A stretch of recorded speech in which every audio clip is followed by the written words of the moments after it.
The Lunacy of Norman Podhoretz by the Southern Avenger. While Sean Hannity's greatest concern, or should I say obsession, for the last 2 weeks has been Barack Obama's relationship with his wacky preacher Jeremiah Wright, the conspiratorial ramblings of a black nationalist worries me less than some of the lunatics living in Manhattan and Washington, D.C., who regularly influence American politics. Indeed, a two-bit chump like Wright poses no real threat to me or anyone else, but the same could not be said for the equally wacky, politically powerful, and far more dangerous Norman Podhoretz. Norman Podhoretz is not a name known to most Americans, and yet his influence on U.S. politics is immeasurable. Podhoretz could best be described, along with Irving Kristol and a few others, as one of the founders of neoconservatism, a term used to describe ex-liberals and Trotskyite socialists who made the Republican Party their new home in the 1960s, 70s, and 80s. For neoconservatives, America's health and greatness is measured exclusively by the United States' willingness to flex its military muscle around the globe, anywhere and for any reason. The old notions of the Founding Fathers, prudence in foreign affairs, individual liberty, or even small limited government, either take a back seat or are antithetical to the neoconservative vision of the United States, who they see, with apologies to He-Man, as the indisputable master of the universe. No man personifies the neoconservative desire for global domination more than Podhoretz.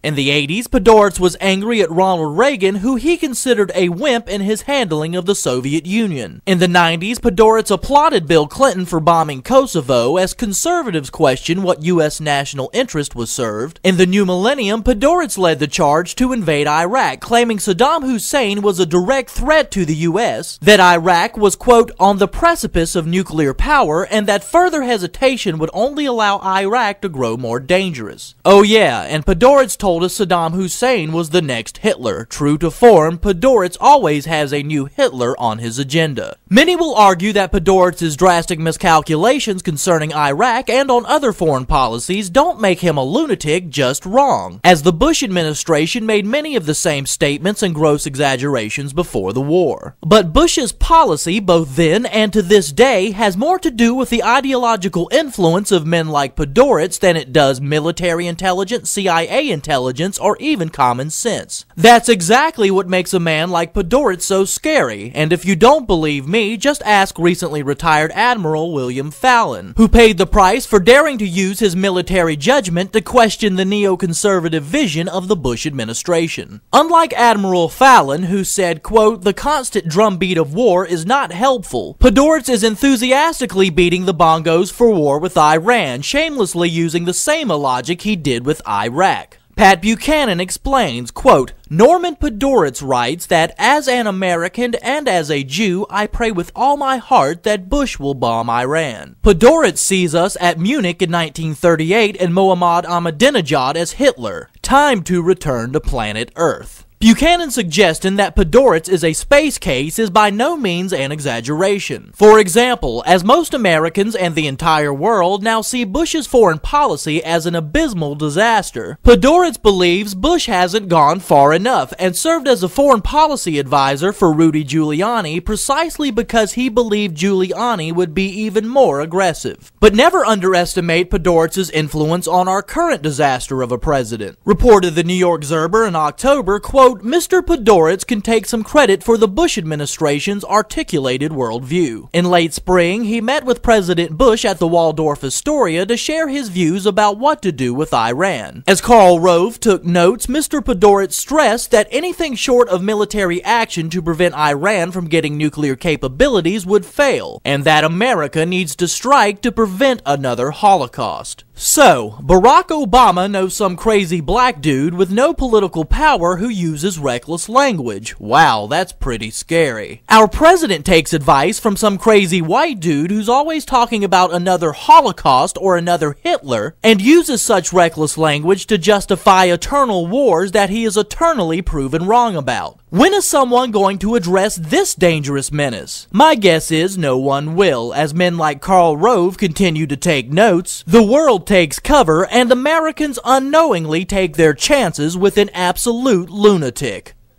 For more commentaries, log into southernavenger.com, read my weekly column in the Charleston City paper, or listen here each Tuesday and Friday to the Southern Avenger, only on 1250 WTMA.